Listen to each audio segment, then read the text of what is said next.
The UFC has seen 86 different fighters as champions at the time of this writing since the first divisional title was introduced at UFC 12 in 1997. And while holding that little bit of gold for any amount of time has etched your place in MMA history forever, not all champions are created equal. In fact, some have had incredibly tough runs in the promotion overall, despite their status at one point or another as a title holder. So today I've taken the win percentage in the UFC of all 86 champions, and we're going to talk about the 10 that won the least at the highest level, even if at one point or another they ruled their division. I'm Tommy from MMA On Point, and these are 10 UFC champions who have lost more than anyone.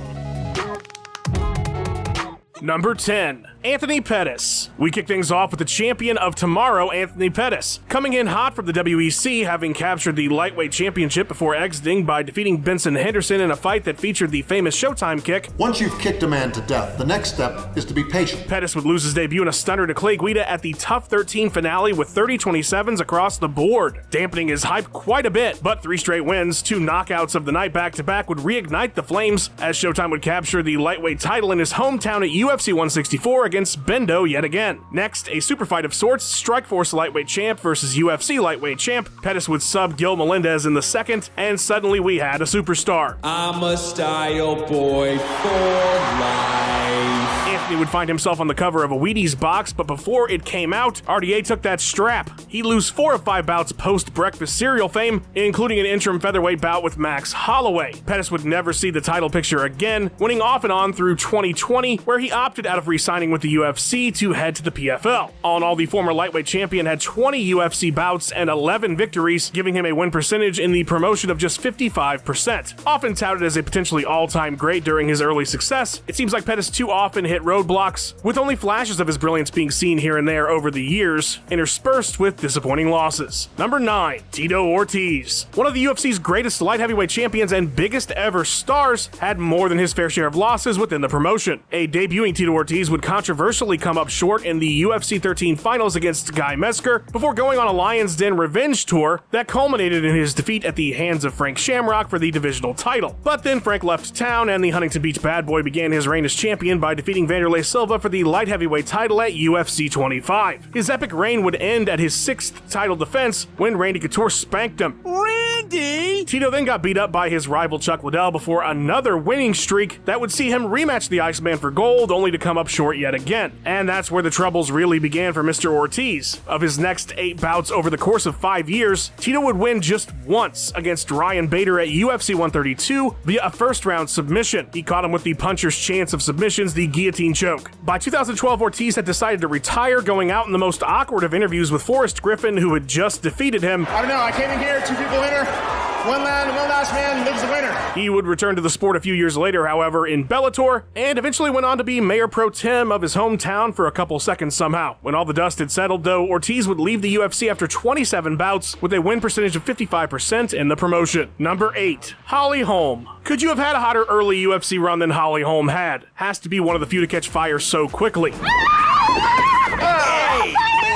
She throws the kittens in every take. The Preacher's daughter entered the promotion unbeaten at 7-0 with a Legacy FC Bantamweight title, and after winning her first 2 bouts, she would dethrone Ronda Rousey at UFC 139 via second-round KO. A massive moment, a huge story. She was all over TV. Holly was the next big thing. The rematch for that Bantamweight gold was going to be huge. But Ronda was taking too long, so Holm decided to fight Miesha Tate next, where she would lose the title in dramatic fashion, a 5th-round Hail Mary submission. It really was something to behold. This would be the start of a 3-fight skid that saw her also lose the inaugural featherweight championship against Jermaine Durandamy at UFC 208, although not without controversy. The Holmster would get 2 more shots at gold, 1 in each of the divisions she competes in, but would fall short in those fights as well to Chris Cyborg and Amanda Nunes. You really can't blame her there, those are 2 of the best of all time. Since then, Holly's gone 2-1, with another controversial loss coming in May via split decision against Ketlin Vieira, but coming up just short or having it taken away from you still counts as an L in the official record books, which is why Holm sits at our number 8 spot after 13 UFC bouts with a win percentage of 54% inside the promotion. Number 7. Renan Barao. When the Dark Lord of Bantamweight, Renan Barao, entered the UFC, he'd gone 26 straight fights without a loss, which is pretty absurd even if most of those were on the regional scene in Brazil. Barao burned through his first 3 UFC opponents to earn himself an interim title fight with the California Kid Uriah Faber at UFC 149. This was because Dominic Cruz was out with career-ending injuries and the UFC for some reason weren't willing to take the the belt from him.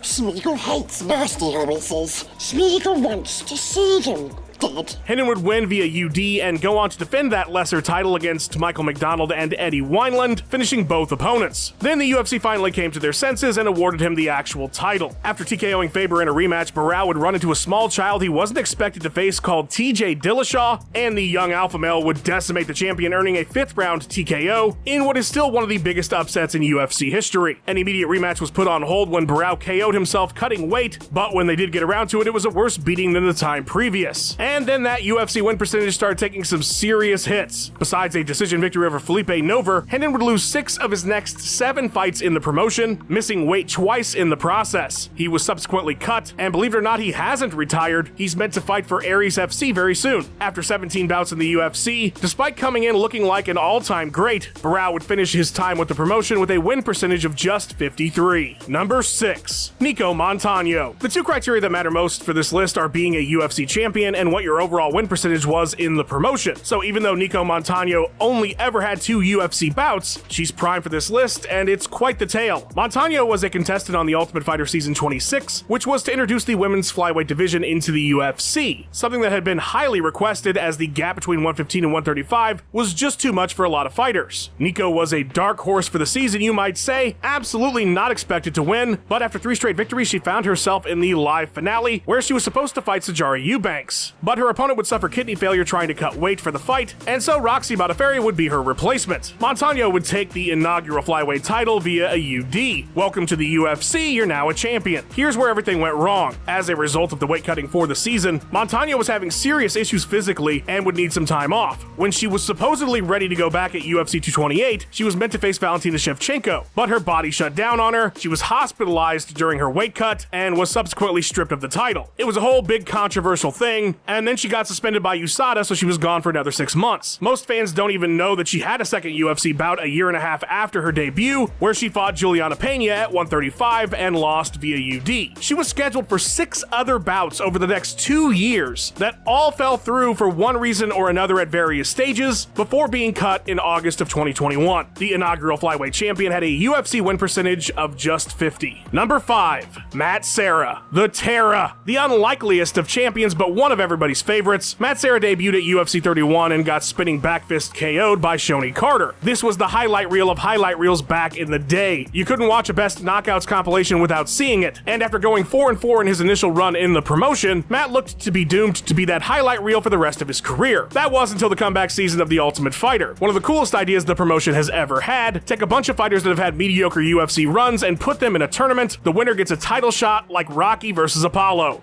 Baby, you got a stew going. After 2 fights on the show, Serra was in the finals, where he would defeat Chris Lytle via split decision to earn his unlikely title fight against welterweight king George St. Pierre at UFC 69. It's possibly the greatest upset ever, depending on who you talk to about it.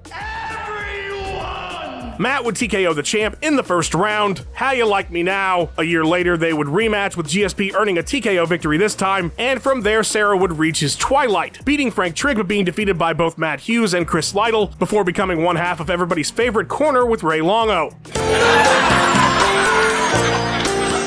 Matt would have 14 total UFC bouts and came up 50-50, perfectly balanced as all things should be. Number 4, Shogun Rua. Alright, we've crossed the threshold. Every champion from here on out has a win percentage below 50. It certainly didn't look like that was going to be the case for Mauricio Shogun Rua when he came into the promotion as arguably the best 205-pound fighter in the entire world. Rua was fresh off his incredible run in Pride. That minus a fluke injury loss was perfect, and saw him win the 2005 Middleweight Grand Prix tournament. Shogun was 16-2 coming into the UFC and was expected to steamroll his debut opponent in Forrest Griffin, but the tough winner made a dogfight out of it and wore the Pride standout down before submitting him in the 3rd round. Rua would rebound though with back-to-back knockout finishes of Mark Coleman and Chuck Liddell, which earned him a title fight against Lyoto Machida, a bout he absolutely should have won at UFC 104. It's largely considered one of the worst robberies of all time. At UFC 113, he would rectify that mistake with a first-round KO and a shiny light heavyweight title. Unfortunately, John Jones was on the rise and would immediately snap snatch that gold from Rua, who would never see another title bout again. That's not the end of his story though, because he's been around in the division still for over a decade. The man's got bills to pay. In that time, he's gone 8-8. He's got the most fights in the division's history and is probably hanging it up sooner than later. After 23 bouts, Shogun has a 48% win rate in the promotion. Number 3, BJ Penn. This is one of the guys I'm sure you said in your mind when you saw this list, oh yeah, I bet he's on here. And yeah, you're right, BJ Penn is on here. The Prodigy debuted in MMA and the UFC at the same time, coming in like a freight train from hell, going straight up the asses of the competition.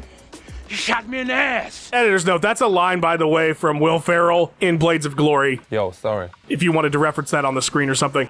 You have no power here. Thank you. With 3 first-round KOs, give that man a title shot. And so they did. He fought Jens Pulver. He was a gigantic favorite despite his inexperience, but Little Evil showed him on that day that he wasn't quite ready just yet for gold. After 2 wins and a draw for the vacant lightweight title, which would go into exile, Penn's UFC contract was up. So he fought Gomi in K1, and then the UFC, despite his lack of a contract, gave him a welterweight title bout against Matt Hughes that he shockingly won before fucking right back off to K1. A few fights and lawsuits later, BJ was back in the promotion, coming up short to future welterweight champ GSP before getting another try at Matt Hughes' strap. This time, however, he would be unsuccessful. A move back to lightweight saw Penn avenge the Pulver loss after a season of tough, and then he would secure his second title, beating Joe Stevenson at UFC 80 for the vacant 155-pound strap. Next, it was Sean Shirk, You're Dead, a failed double champ attempt, 2 more title defenses followed by a pair of losses to Frankie Edgar. BJ would then bump back up to welterweight to KO Matt Hughes at UFC 123 in just 21 seconds, and then he would never win again. Over the course of 8 years and several long layoffs, Penn would tie John Fitch and lose 7 straight bouts, eventually being cut after being KO'd outside a bar. His overall UFC win percentage 44% when it was all said and done. He's currently running for governor of Hawaii. Number 2, Carlos Newton. Our last 2 entries did some jumping around promotions, as was the style at the time, but nonetheless they still won UFC titles and still lost a lot when they fought in the promotion. Carlos Newton entered the UFC after bouts in Shudo and a victory at Vale Tudo, Japan 1997. He would lose in the UFC 17 tournament final to Dan Henderson via split decision. No shame there. Next, he would fight mostly in Japan outside the promotion and go on a 5-fight run that was broken by Dave Menne in Kuwait. His next bout, though, would be for UFC welterweight gold, where he would dethrone the legendary Pat Miletich with a bulldog choke at UFC 31. He would have to take on Pat's protege Matt Hughes in his first title defense and would be slam KO'd. Or did he choke Matt unconscious? Maybe a little bit of both, but he lost the title regardless. Matt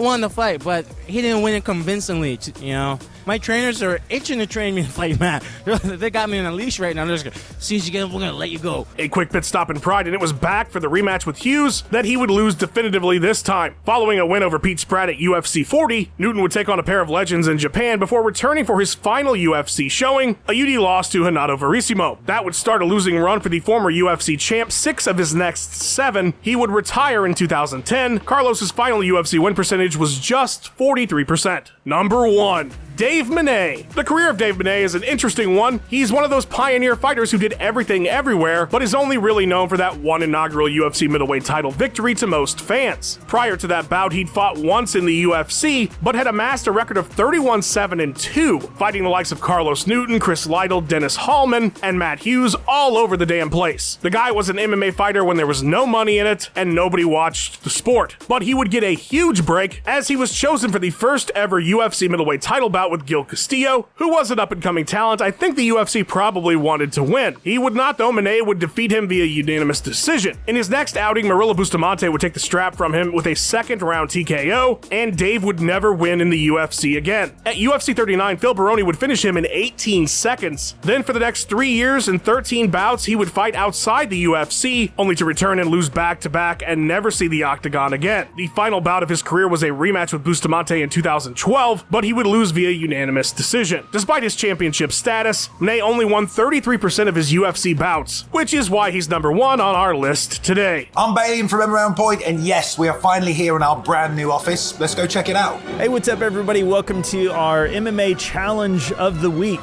Today, I'm joined by the greatest referee in the world, Mr. Mark Goddard. I would punch him straight in the back of the fucking head. That's right, a brand new channel with brand new content. Welcome to Fight Front, the home of personality-driven MMA. Today, it's an MMA challenge where I take the worst rated UFC character in UFC Undisputed 3 all the way to the heavyweight championship of the world. And I'm reacting to Colin McGregor.